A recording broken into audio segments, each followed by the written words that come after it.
کہ مدرسہ اصلاح المسلمین چاندنی گھاٹ جس کے تعاون اور ترقی کے لیے سالانہ ہر سال جلسہ کا انعقاد کرتے ہیں۔ آپ کو پتہ ہونا چاہیے کہ لاک ڈاؤن کی وجہ سے گزشتہ ایک سال جلسہ نہیں ہو سکا تھا، لیکن لاک ڈاؤن کے بعد یہ پہلا جلسہ ہے مدرسہ اصلاح المسلمین چاندنی گھاٹ کا، اور جلسے کا مقصد بخوبی جانتے ہیں، اور یہ بھی جانتے ہیں کہ اس جلسے میں جتنے مشہور و معروف علماء کرام اور مقررین کو دعوت دیے ہیں سب تشریف لا چکے ہیں۔ جب نئے خطیب کی شکل میں مولانا شاہجہاں صاحب اتر دیناج پور سے بنگلہ زبان کے مشہور خطیب تشریف رکھتے ہیں، ساتھ ہی ساتھ بنگال کے بہت مایناز خطیب اور کلیکشن میں ماہر حضرت مولانا ابو عبیدہ چترویدی ایم کولکاتہ وہ بھی تشریف رکھتے ہیں، اور آپ کے علاقائی خطیب جو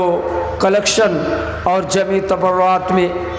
مہارت رکھتے ہیں، میری مراد فضیلت الشیخ حضرت مولانا شمیم اختر فیضی رام گھاٹ پورنیہ بھی تشریف رکھتے ہیں۔ ساتھ ہی ساتھ آپ کے چہیتے اور اس جلسے کے آخری خطیب ماہر چترویدی حضرت مولانا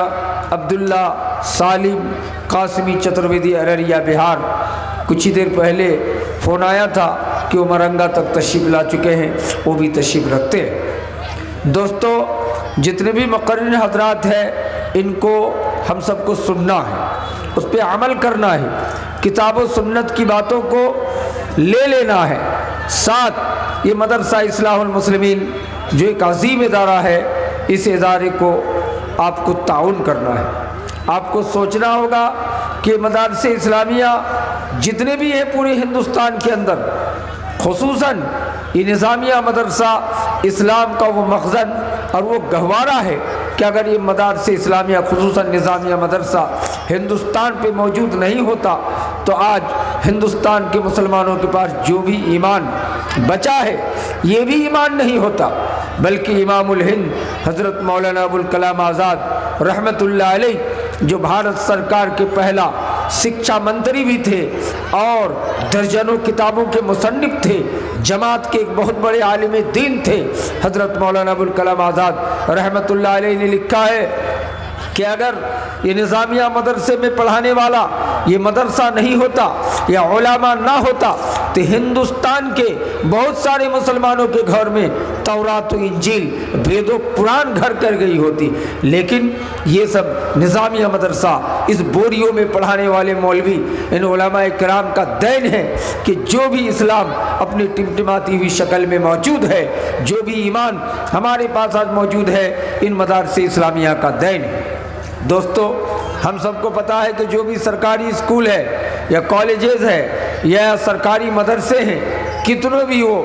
تم تراک سے بولے کہ ہم بہت ٹھوس تعلیم دے رہے ہیں، لیکن آپ جانتے ہیں کہ تعلیم سرکاری اداروں میں باقاعدہ پختہ تعلیم کا تصور کرنا ممکن نہیں ہے۔ اس کی وجہ ہے کہ کچھ سرکاری نزاکت ہے، سرکاری قانون کا سسٹم ہے، سرکاری قانون کا ڈیوٹیاں ہیں جس سے ادارے کی تعلیم کو برباد کر دیا جاتا ہے، لیکن اسلام کی تعلیم باقی رکھنے کے لیے پورے بھارت کے 4 لاکھ سے زیادہ بڑے بڑے مدرسے، چھوٹے بڑے مدرسے موجود ہیں۔ ان مدارس کے ذریعے سے اسلام، قرآن، کتاب و سنت کی دعوت اور کتاب و سنت کو عام کرنے میں خاصا مدد ملی ہے۔ اس لیے آپ کو سمجھنا ہوگا کہ مدارس اسلامیہ یہ ہمارا وہ قلعہ ہے کہ اگر ان مدارس اسلامیہ کو ہم چندہ نہ دیں، ان مدارس اسلامیہ کو ہم بند کر دیں، اگر اس کو ہم ڈیمیج کر دیں تو ہم سمجھ لیں کہ ہم نے قرآن کو، سنت کو، مذہب اسلام کو ڈاؤن کرنے کا کام کیا ہے۔ اس لیے تمام بھائیوں سے جو ابھی تک آئے نہیں اور جو آ رہے ہیں، تمام لوگوں سے گزارش ہے کہ مدرسہ اصلاح المسلمین چاندنی گھاٹ کو دامے درمے سکھنے قدمے تعاون کریں، زیادہ سے زیادہ پیسہ دیں۔ اگر پیسہ موجود نہیں ہے، لاک ڈاؤن کی وجہ سے متاثر ہیں، تو آپ باقی لکھوائیں، مکئی لکھوائیں، دھان لکھوائیں، پٹوا لکھوائیں، سرسوں لکھوائیں، جو بھی آپ کے پاس فصل پانی موجود ہے اس کو دے کر اس کے ذریعے سے اسلام کو باقی رکھیں۔ یہ دینی ادارہ جس میں کتاب و سنت کی روشنی، کتاب و سنت کی مینار ہے، آپ اس کو باقی رکھنے کی ضرور کوشش کریں گے۔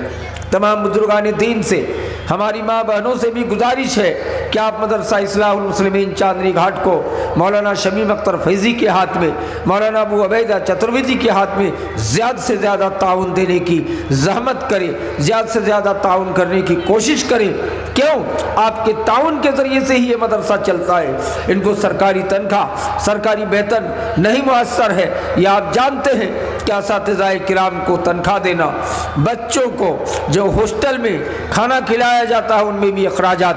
آپ ہی کے پیسے سے کیا جاتا ہے۔ ہاں، اکثر بچے گھروں میں جاگیر کے طور پہ رکھا جاتا ہے پہلے زمانے کے دور پر، تو وہ تو ٹھیک ہے، لیکن جو بچے ہاسٹل میں رہتے ہیں، کھاتے ہیں، وہ اپنا ہلکا فیس دینے کے باوجود بھی مدارس کو اس میں پیسہ خرچ کرنا پڑ رہا ہے۔ آپ جانیں کہ یہ ہمارا ایمان کا، اسلام کا یہ دھڑکن ہے۔ جتنے بھی بھارت کے اندر نظامیہ مدرسے ہیں، جو پرائیویٹ مدرسے ہیں، جہاں کتاب و سنت کی دعوت کو عام کیا جاتا ہے، اس لیے آپ ان مدرسوں کو ہرگز نہ بھولیں۔ دوستو بزرگوں، آپ تعاون کا ایک سسٹم متعین کریں۔ آپ کو پتہ ہونا چاہیے کہ بابری مسجد کی شہادت کے بعد اس سرزمین پہ ہمارے دیش کے ہندو بھائیوں نے جب رام مندر کی تعمیر شروع کی تو بتایا جاتا ہے کہ اس کی ایک مندر کا پیلر پورا سونے اور چاندی کا بنایا جا رہا ہے۔ اتنا تعاون کا سسٹم ہے۔ اب دور نہ جائیں، ہمارے کٹیہار ضلع میں شہر کا معائنہ کیجیے، مشاہدہ کیجیے، آپ اس کو تفتیش کیجیے، جانچ کیجیے کہ کوئی دکاندار خالی نہیں ہے کٹیہار شہر میں جو وشو ہندو پریشد اور RSS کے ایجنٹ ہو۔ وہ 1 لاکھ 2 لاکھ کر کے نقد چندہ دے کر کے جمع کیا ہے، اور ایک کافی رقم اپنی تہذیب کو مضبوط کرنے کے لیے، جبکہ ان کی سرکار ہے، ان کی گورنمنٹ ہے، سب کچھ ہونے کے باوجود انہوں نے بھاری تعاون پیش کر کے اپنی طاقت کو مضبوط کرنے کا کام کیا ہے۔ میرے دوستو بزرگوں، لیکن ہم مسلمان ایک تو ان کے مقابلے میں غریب ہیں، ساتھ ساتھ ہمارا حال یہ ہے کہ ہم مدارس اسلامیہ کو مسجد کی تعمیر و ترقی میں تعاون دینے میں کوتاہ نظر آتے ہیں۔ پتہ نہیں ہم نے کیا سوچ رکھا ہے کہ کس کے لیے پیسہ جمع رکھ رہے ہیں۔ یہ جانتے ہیں ہندوستان میں پھر نیا قانون CAA اور NRC کے شکل میں جو قانون اس موجودہ سرکار نے پاس کیا ہے، یا آپ سمجھ لیجئے چاروں طرف سے پیپروں میں اور YouTube میں لکھا جا رہا ہے کہ اس کے زد میں، اس کے پکڑ میں سب سے پہلے سیمانچل کے سرشاوادی قوم ہی پہلے آئیں گے، ان کے بعد انصاری،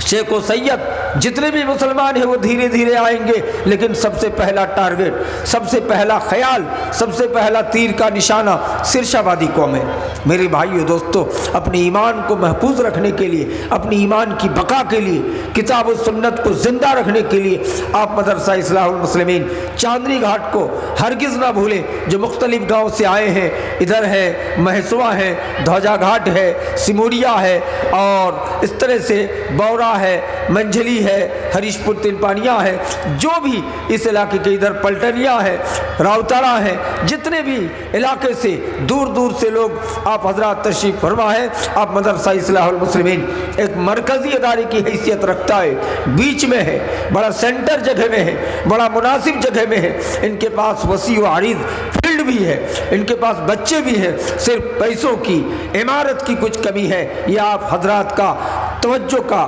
محتاج ہے۔ آپ حضرات اگر چاہیں کہ خاص رقم، چرم قربانی، فطرے کے موقع پر زکوٰۃ کا خاص پیسہ اور اپنے خاص عطیہ اور تعاون دے کر کے مدرسہ اصلاح المسلمین کو آگے بڑھا سکتے ہیں۔ میرے بھائیوں، مدرسہ اصلاح المسلمین چاندنی گھاٹ کا موجودہ سیکریٹری ایک ہونہار اور ایک لائق فائق عالم دین حضرت مولانا اسلام الدین اعظمی صاحب ہیں، جن کو آپ نے سیکریٹری بنایا ہے۔ مجھے اندازہ ہے کہ جب ایک عالم دین کے ہاتھ میں مدرسے کے باغ ڈور آپ نے سونپا ہے، آپ اگر تعاون کریں تو انشاءاللہ باقاعدہ